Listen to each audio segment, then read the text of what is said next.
Well, it's exactly 7 minutes past 9. Of course, heading into the last hour of the show. I'm Andrew Barija here with Marcy Katsime as we are driving you through all the way. But still, on top of that, I'd love to remind you that the markets on the Zabo platform are back. And for you to participate into this, it's quite simple. Star 292 hash is the code that will avail you with options where you'll be in position to own bonds and securities for a fee of just 15,000 Ugandan shillings. Now, the markets opened at 8:15. We're going to be running all the way up to 3:15 p.m. West African time. This is effective Monday up to Friday, apart from the weekends and the public holidays, when those markets cannot be accessed. But of course, despite that, you have the rest of the days to capitalize and make yourself quite some huge profits. Something which I believe is very key and instrumental when it comes to financial development and growth individually. So Zabo says, my money, my future, and Noltex East Africa tells you, do something new for yourself. It is 2023.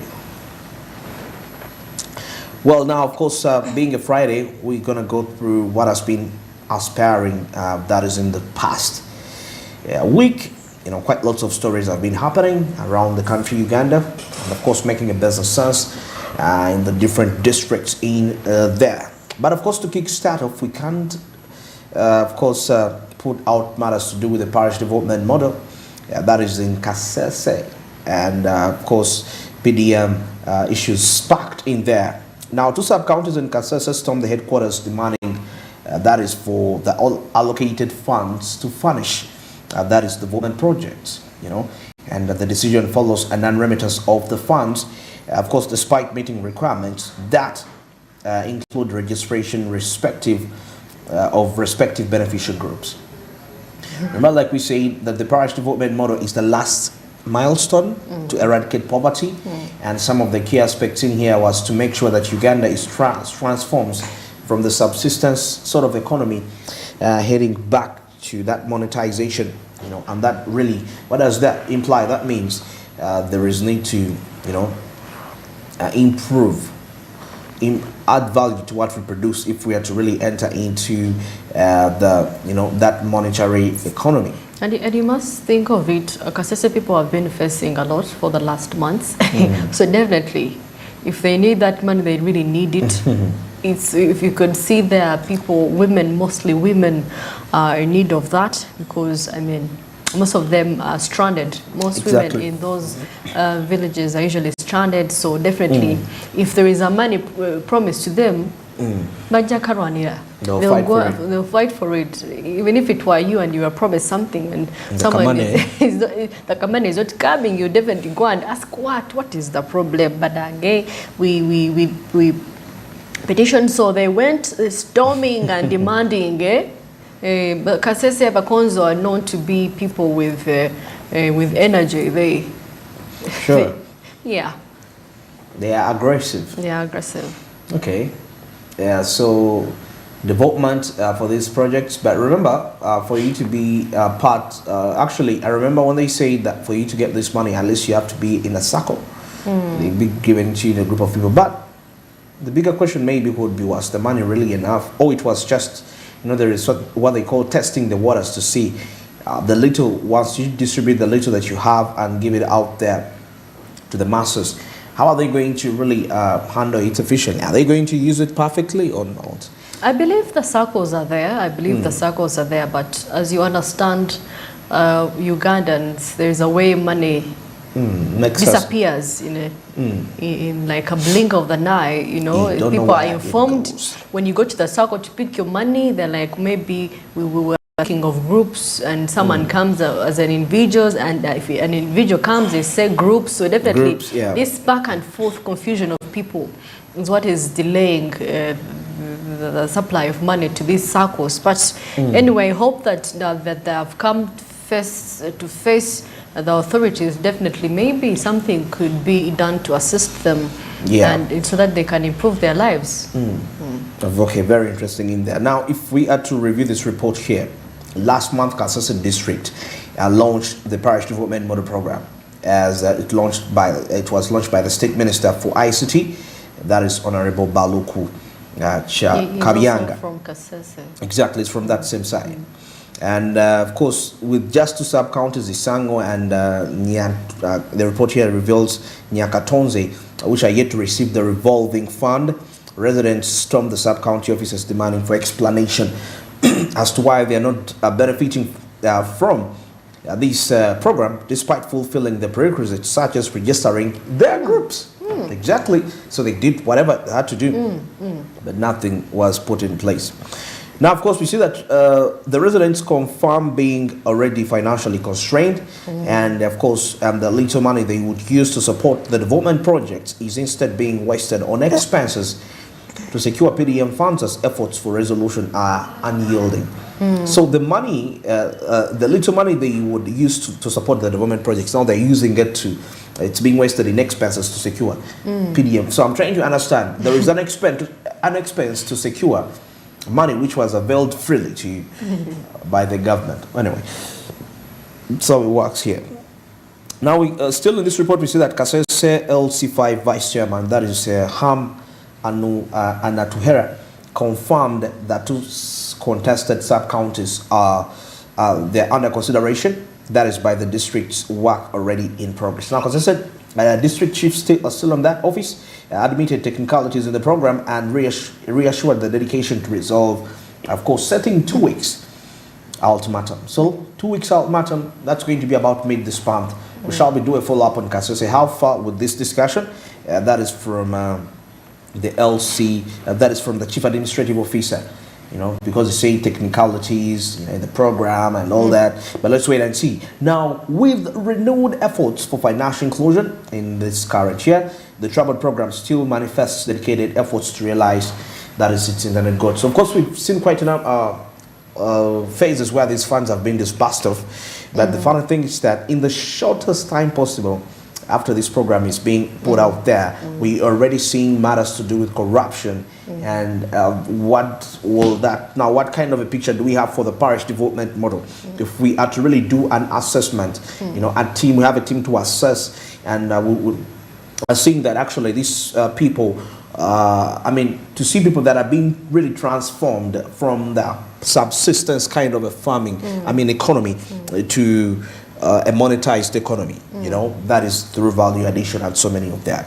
An assessment is really important. Now, it's 1 year down the road since that, maybe, but corruption is still really a big issue when it comes to implementation of the goals. And of course, yesterday we were reviewing the social media trends. We're saying no to corruption. See something, say something. So in case you're in Kasese and you saw something, definitely say it out to help these troubled people. Okay. Now, still on Wednesday, we had something to do with evaluating hotels for tourism. Because actually, as a country, Uganda, we could be having the best tourism sites. But what our neighbors like Kenya and Tanzania, the advantage they actually have over there is more of the tourism infrastructure. And that means we're talking about accommodation facilities, restaurants, hotels, and all that.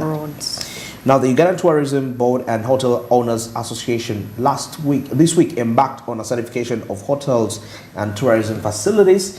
And of course, these were set to undergo comprehensive grading and classification process, you know, after 5 years of negotiations to elevate, that is Uganda's tourism. Now, elevating Uganda's tourism competitiveness in East Africa while conforming to international standards. Now, as the country experiences remarkable growth in tourism and tourist members and foreign exchange earnings, this move also benchmarked on elevating the hospitality sector, that is to the greatest heights ever. Now, a certified team of East African assessors has started grading the hotels as we speak right now. The exercise is going on. That is across the country. That is making the first assessment in 5 years. That is, of course, international standards require ratings to be updated every 2 years. For us, we're doing it after 5 years. Of course, rendering previous hotel ratings invalid. So Uganda's hotels were last assessed whether they can qualify for international standards 5 years ago. Yet the policy requires them to be 2 years. So, okay. Now, with 3,800 hotels in Uganda, 95% are privately owned and 86% by Ugandans, the sector plays a vital role. That is, of course, in the country's economy, providing 90% of all employment. That is Jin Biamgisha highlighted. That is, of course, with the current focus on improving, that is the guest experience to attract more. You see, if a guest comes in here and they actually have the best service of their time in the country, Uganda, it's going to kind of attract them to actually come and invest into this country. Now, that's the bigger picture here. This comes to having the best tourism infrastructure. But also, putting a little bit aside on the infrastructure, we also need to look into the transportation aspect. Once the roads are not really in the right state, it can also make the tourists fear. Like somebody told me about before the Entebbe Express was put there. He told me of friends his friends that were in those abroad countries, and the only reason why they feared to come to Uganda was because of, before the Entebbe Express, you have to go to that Entebbe road, they jammed the road was not in the best state, the road was narrow and all that, and that could really put them off to come into the country. But once he told them, but you know what, we established a highway, Entebbe Express, so you'll just be here, in a few minutes you'll be already in town. So that in a way attracted them to come to Uganda.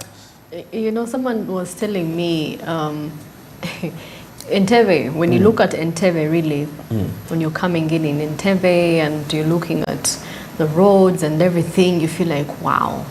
But when you reach Majana Nkumbi, when you're living in Entebbe, really, you get the feel of Kampala city.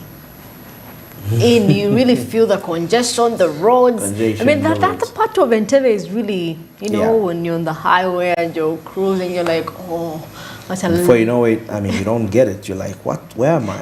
Where am I? So someone was making a joke, and they're like, the beauty of Uganda stops in Entebbe when it comes to infrastructure. But you see, it is true. But if you've been much more, and somebody told me when they went abroad for their first time, they came back. See, remember, because they had been in the US, and when they left Uganda, of course, they had to go through Amsterdam, go through these places. But once they reached Entebbe, when they were from the US, it looked like some very old place.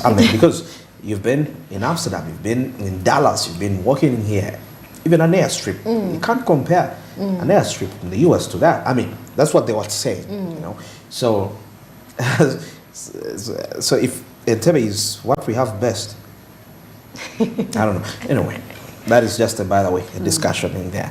Now, away from that, of course, we've been looking at tourism.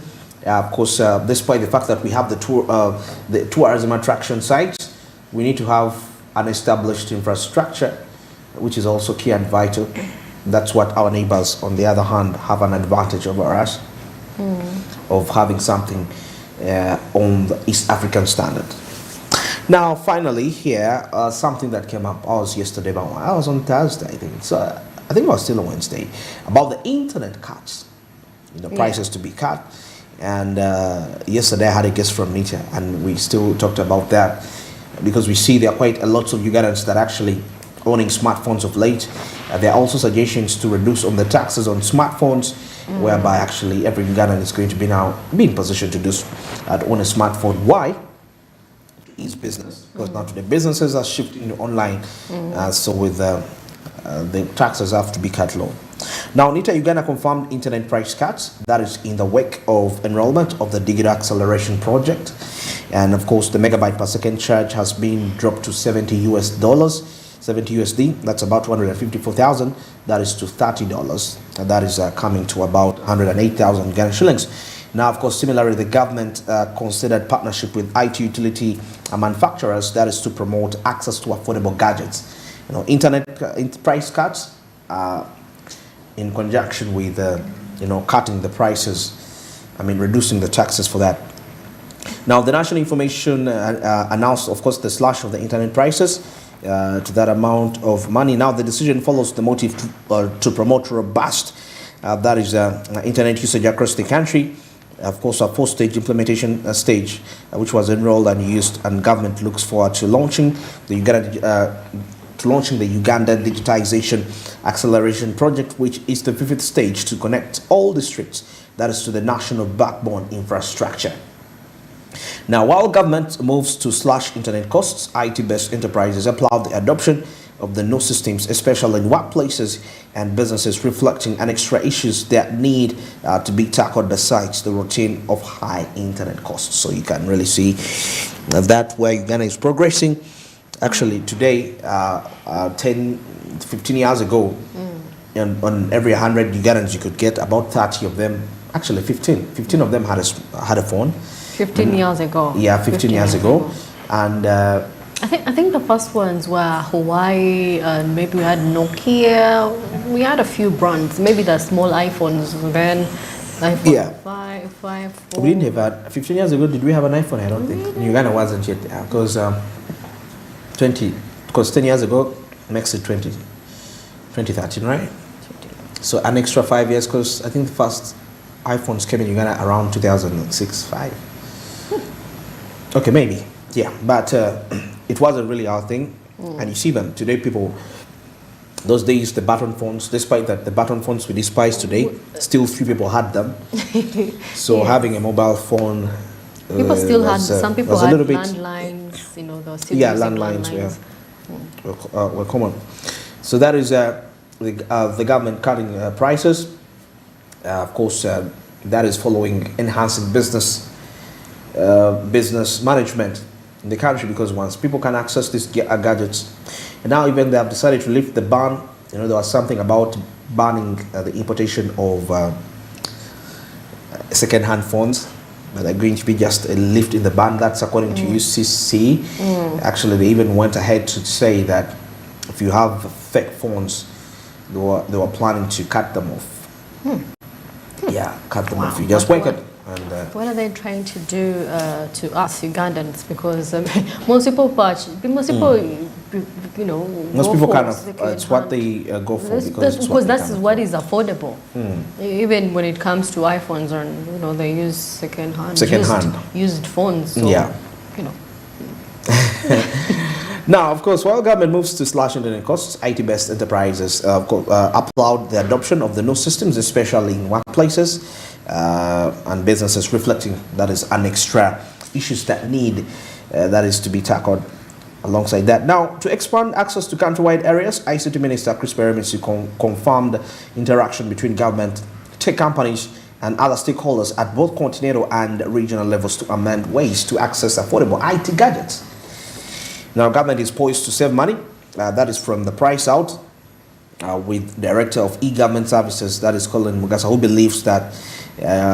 believes would be channeled to other sectors of the economy while boosting employment through that is the business process outsourcing that requires cheap and affordable internet rates to thrive. Now, you see, there are people that work in Uganda, but they're working abroad.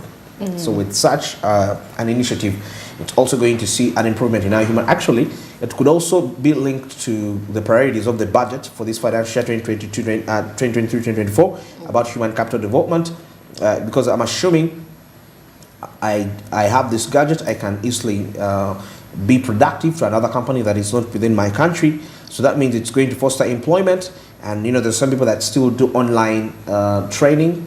Some universities are now adopting online teaching, but how are the students going to be effective with this online teaching if they can afford these gadgets? So the gadgets plus the internet. But now once it's been made cheap, the students now can access it. So that means human capital development is going to be a priority. And this is actually one of the steps to achieving that. And I believe we are going to see it happen, because once I can access my studies online, I'm working on myself, I'm getting knowledge, which I'm going to use in other perspectives. You know, I'm very quite sure very soon in years to come, we shall have very few students have a face-to-face interaction with the lecturer. Though it is still crucial. It's still important, very important. Because now if you're a doctor, you can't do an online course. You can't. You have to face you have to face it unless it will be made, you know, with the. You never underestimate the power of technology, because probably we shall start to have hologram classes. I sit in here, and the my lecturer switches on, but it's like You can see I'm in them class, with them feeling physically. everything they're saying. If they're demonstrating something, I can see. If they're cutting a body or something, I can see it without infrared and putting it all together. Hologram classes. It's why it's where we're heading. Other than being on the computer and you're seeing online. Of course, it's what we are. That's the step we are at right now. But with time, it's going to really. I mean, I think they realize people are busy much as they do school. Most people are usually busy much as they do school. Some people are usually busy. Looking maybe for tuition, or maybe they're already working. For those that are on postgraduate, or still you decided to opt for a bachelor's later on in life. That means you're at work and you're doing school at the same time. School at the same time. It's easing up education for us. Okay. Now we come to the end of this news recap for the week. And of course, Smart Mint business takes a break. We shall, of course, definitely return with our business insight. But still, on top of that, I'd love to remind you that the markets on the Zabu platform are on. Start tonight in 2 hashes, the code for you to avail the options to buy bonds and securities for just 15,000 Uganda shillings. Yes, the markets will be opening at at 8:15, and they're going to be running all the way to 3:15 p.m. East African time. And this is effective Monday up to Friday, apart from the weekends and the public holidays when these markets can be accessed. But of course, despite that, you have the rest of the days to capitalize and make yourself money. Yes, Zabu made this a reality for you. That's why it tells you, my money, my future, and all that East Africa tells you, do something new for yourself. Remember, it is 2023. We shall be returning shortly after the break to wind this up.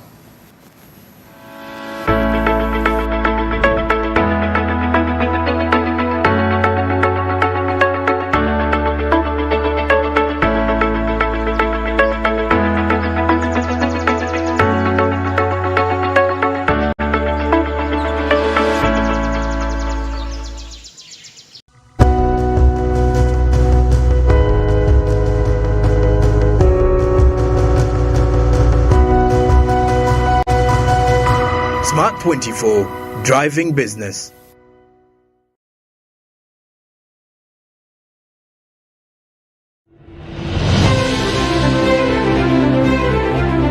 And in talking news, MTN has improved on their data voice bundles.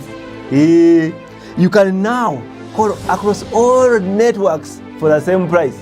We've talked to several eyewitnesses on the ground, and this is what one of them had to say.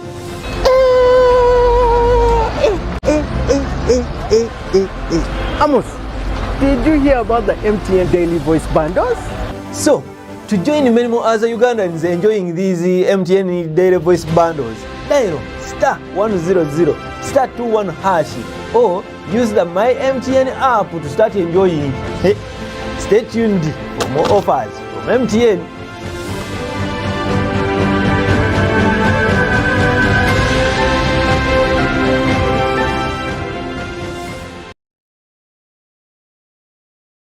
Say goodbye to paperwork and travel costs. Now every MTN customer can register to invest in securities anytime and anywhere with Zabu in a few simple steps. Step 1.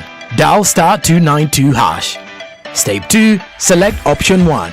Register with Zabu. Step 3. Enter your full names. Step 4. Enter your national identification number. Step 5. Enter your national identification card number. In 24 hours, you will receive an SMS confirming your registration. Congratulations, you are now ready to invest.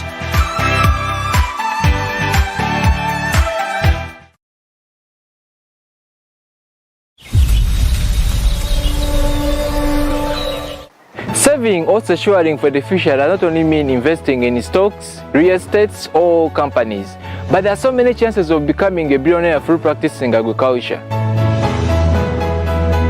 You don't need a very big plot of land or large capital to start, but slowly by slowly you can build an empire. Uganda's economy is made up of agriculture, services and industry sectors.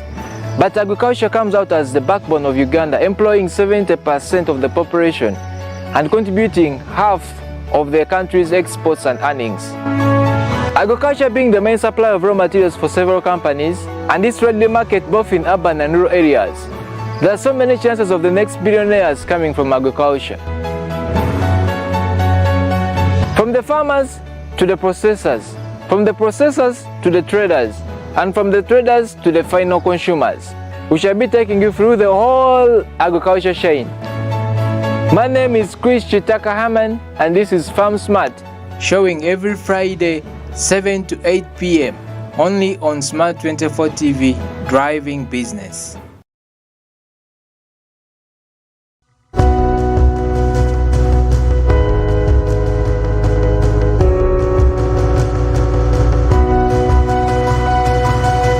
Smart 24, driving business.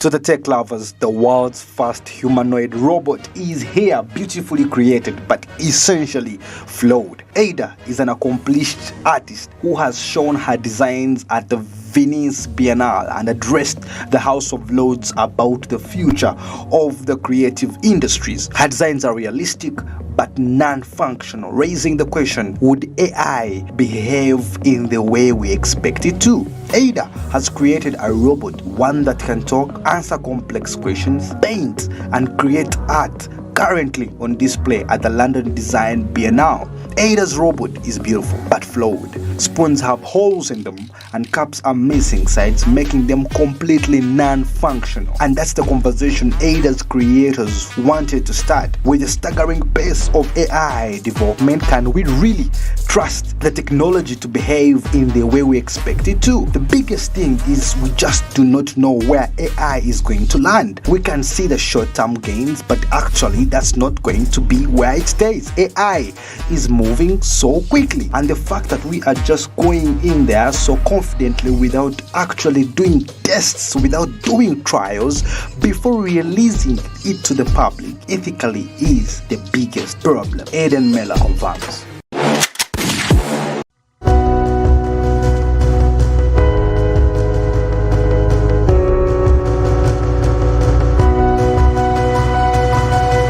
Smart 24, driving business.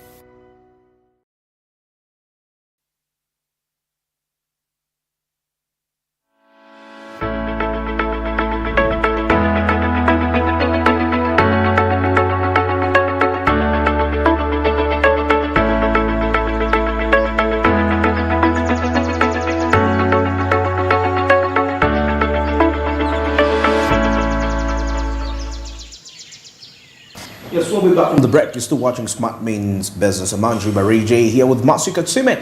And definitely we're here as we are going to be winding this up, heading into the last minutes of the show. But still on top of that, I'd love to remind you that the markets on the Zabo platform are on a step to 92 hash. Simply the code for you there, which will avail you with options to be in position to buy government bonds and securities for a fee of just 15,000 Ugandan shillings. Now the markets open at exactly 8:15 a.m.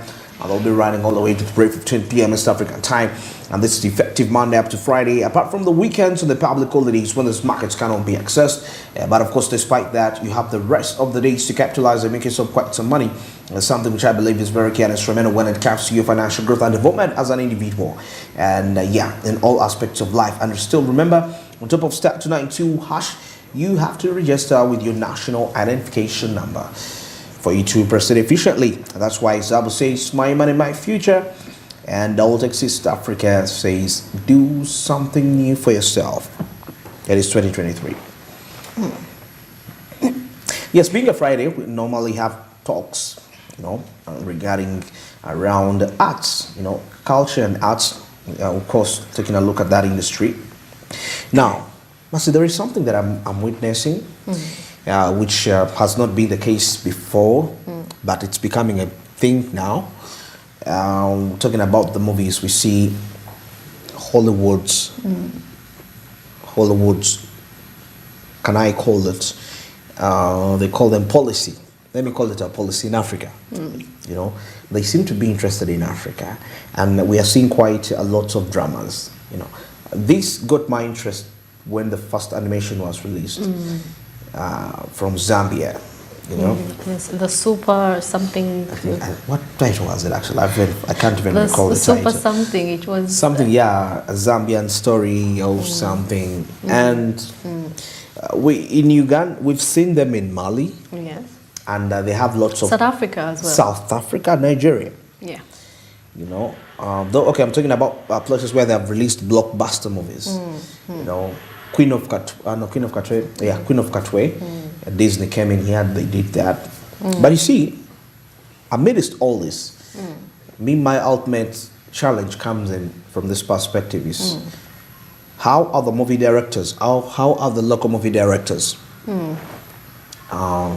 using this opportunity to develop our industry? Yeah. Or we are just, they come, shoot, go. You know? I think maybe when it comes to Uganda, or maybe Africa as a whole, maybe for those that have taken initiative, maybe like Nigeria, maybe for Nigeria they may be looking for an opportunity to also learn from them. But you see, for cases of other countries, they tend to relax and sit back and let them do the work. They do the work. They do the work. They don't want to learn. Or they don't want to learn and maybe get involved in the whole production and all that. And maybe when the time reaches, we wouldn't be needing them at the end of the day. Maybe for the equipment. Yes. But of course, for when it comes, we are good. Script writing, we are good. We have good storylines, very good storylines. But you know, because for them they come with an intention actually. Behind that, there is an intention. They have a good script, they refine it and make it perfect and own it at the end of the day. So you are given a little credit for that. Exactly. So how about we learn when we get an opportunity, we learn from them. So that at the end of it all, we could also have a huge mega productions. We could also have maybe Nollywood has because it's second to Hollywood according to rankings. Yes, so definitely you see Nigeria is taking the toll, and South Africa is also there, and Yugawood for Yugawood, really I must say we are really trying, okay, because I think we need, like the people have been saying, lack of facilitation, but like Andrew said, when we were watching Ghost Rider, they were broke, they didn't have enough. It's just about creativity. Use the resources that you have. Be creative. Capital. Yes, be creative with them. You don't need millions of money to produce a movie. You know, you could use it. It could be a low budget movie, but my goodness, wow, the money it can get you after.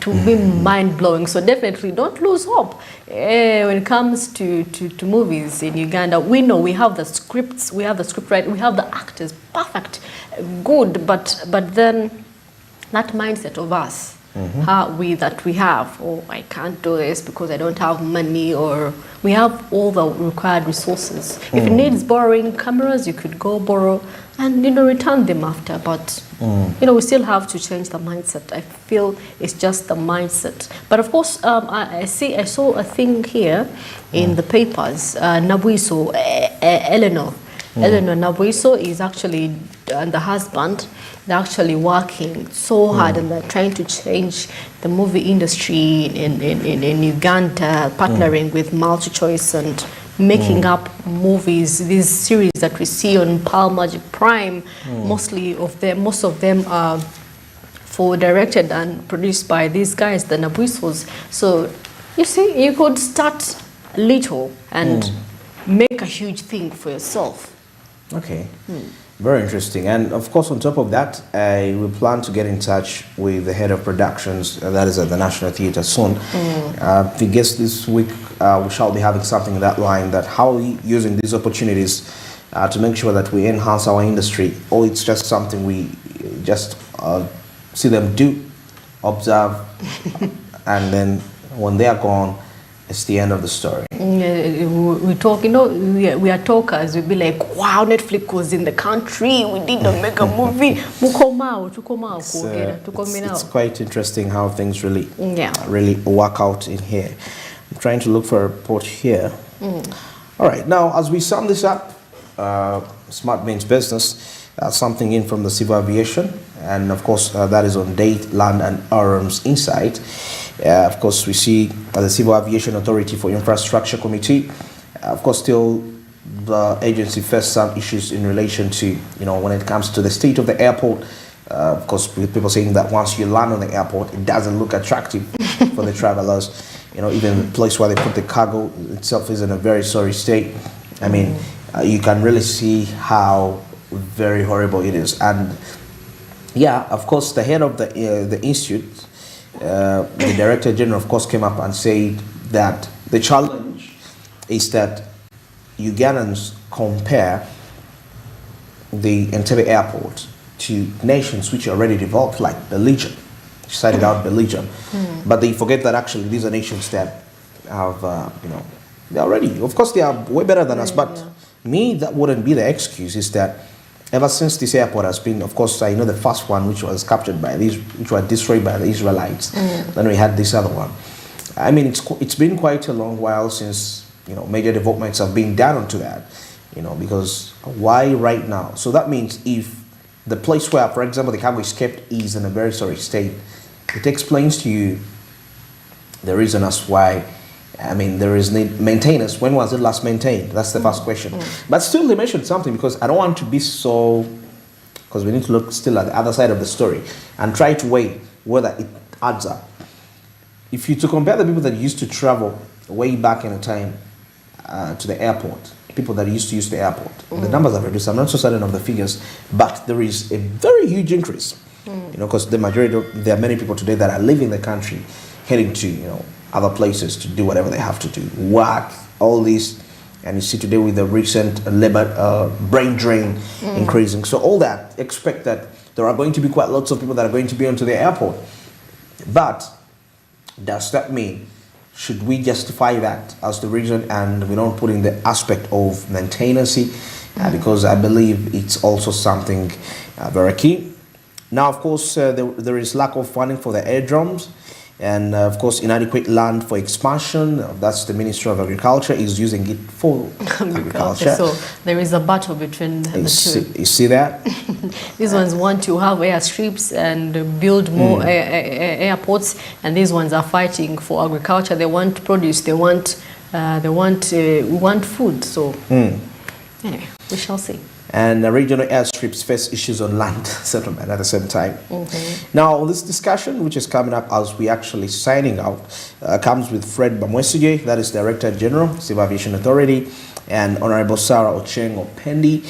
This is Toro District Women's Representative, and Honorable Roland Ndiomogenyi, that is MP Ruchiga County. But still on top of that, I would love to remind you, Channel 372 DSTV, Channel 3 at 20, that's on GOTV, and on our social media handles at Smart24TV, that's on Twitter, Smart24TV Official, that's on Facebook, Smart24TV Live, that's on YouTube. You'll be able to get us at any part of the country that you'll be at. And also go to your Google Play Store and download the Smart Digital application, and you'll be streaming Smart24TV all the time. And Smart24.tv, that's our official website if you want to get some more insights in relation to business updates happening around the world and the country, region, and the continent. At the same time, as we're heading into the weekend, I would still love to wish you the best of it and be productive despite as you're having the fun, and set your priorities right and think of the coming week. Let you not be taken away by the fun. Of course, as we sign out, we're leaving you with this discussion with the Civil Aviation Authority. COVID-19 is known, inadequate funding for up-country aerodromes.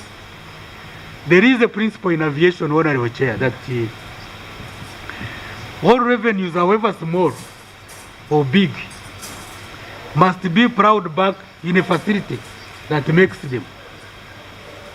In other words, if you have a runaway that is not having complete facilities like aprons or properly surfaced, when we get funds, we must reinvest them back. We are not a profit-making organization at all. So we reinvest those revenues to modernize the facilities, to keep in touch with the modernization of the facilities on the global stage, so that we are so. Up-country aerodromes are not generating enough revenues that can sustain themselves.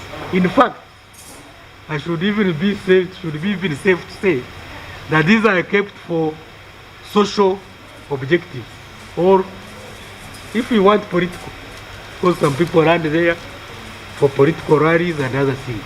But we have not had have not satisfied an economic case for any of the aerodromes. Even the busiest, which is Arua, hasn't up to now. So they keep taking a bit of revenues from the Ono airport that makes money, which is a TV, and we cannot actually succeed in getting them upgraded many times without government input, because government actually uses them more than commercial passengers. Inadequate land, this I must say it again and again, both for Entebbe. Sometimes they are competing land usage. We have said it here, Honorable Chair. Sometimes we argue and discuss with the government and we don't see a lot of movements.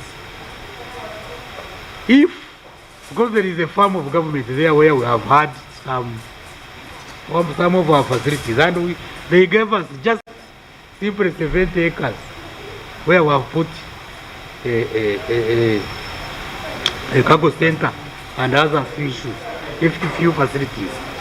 But we had agreed that we take the whole land because it is costly to shift that airport where it is more than to shift a farm.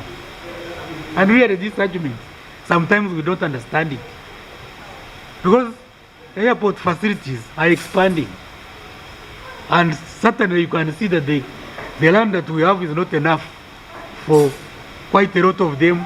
It cannot even satisfy our current strategic plan.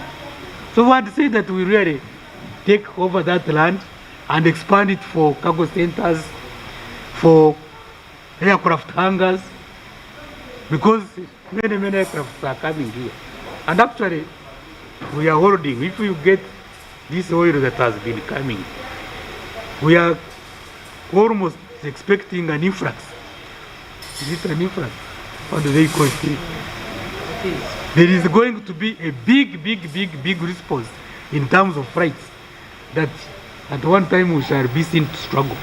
And that is what we have been avoiding all the time when we talk about expansion and land for expansion. In our regional airports, sometimes we get land conflicts that are really customary, that are really, you can see that there are no interest, but we are always not moving in very heavily because we also want to handle our citizens very well. So that's why we don't come in to evict the way you see land evictions taking place. So we want to talk and negotiate, and that really takes time and it's on our time. That is happening in Arua. Thankfully in Tororo we were able to get a big chunk of land. We compensated, but we still have to compensate a few. In Chitoro it is almost impossible to compensate. Almost impossible. In Kasese we did compensate, but others were not satisfied. Several of these, we have facilities in the national park. That has been a little bit easier, but we are trying to pull them out of the national park because of the many users that may not be having a destination as a national park. So all of these require land. Of course, they are also is about the debt, the government debt.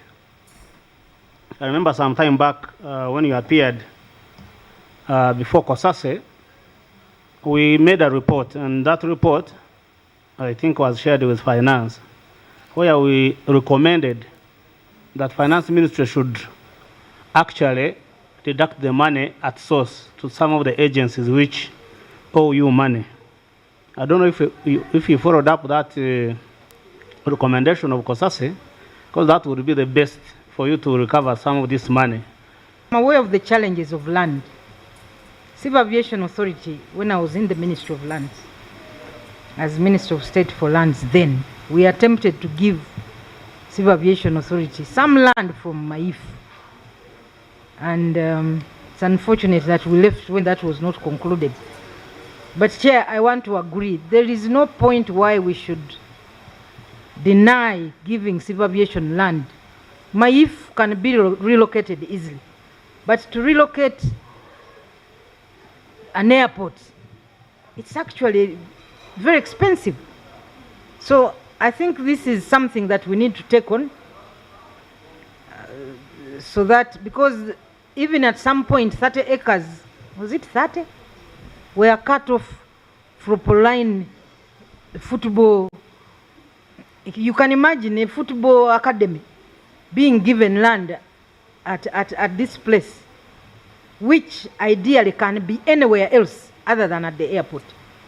So I think it's important that we check further if really MAIF should be having that land or any other government institution there, and advise that this land should be given to Civil Aviation Authority for expansion.